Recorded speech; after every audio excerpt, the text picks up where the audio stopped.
అధికారులందరి కొరకు ప్రార్థించారు. ఎందుకు తెలుసా? గారు చాలా చక్కగా రాస్తున్నారు. రాజైన సొలొమోను సామెత గ్రంథం చూడండి. సామెత గ్రంథం 17:8 చాలా చక్కగా మాట్లాడబడింది. సామెతలు 17:8 తీసుకురావాలి చదవండి.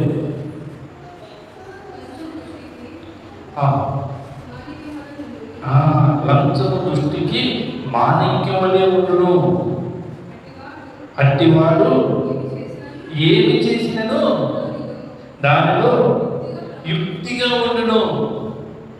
చక్కగా చెప్తున్నారు. ఆ డబ్బు ఆ లంచం అంట ఎట్లంటే ప్రకాశవంతమైన వెళ్ళగలిగిన రాయి వలె. మాణిక్యం అంటే వజ్రం అనుకోండి. వజ్రం ఎలా ఉంటుంది? అట్లా ఉంటుందంట. వజ్రం లాంటిదంట లంచం. విలువైంది కదా, బంగారం కంటే, వెండి కంటే, ఇత్తడి కంటే, ఇనుము కంటే వజ్రము విలువైంది, ప్రకాశిస్తూ ఉంటుంది. ప్రకాశవంతమైన రాయి, వజ్రం అంటే రాయి ఏంటి?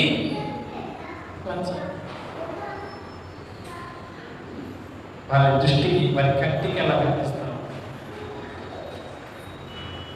వారి మనసుకు ఎలా అనిపిస్తాం, వారి ఆలోచనకు ఎలా అనిపిస్తాం.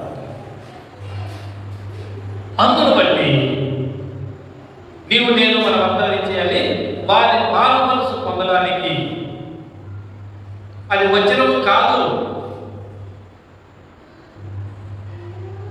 నీ అధికారాన్ని దుర్వినియోగం చేసుకుంటున్నావు.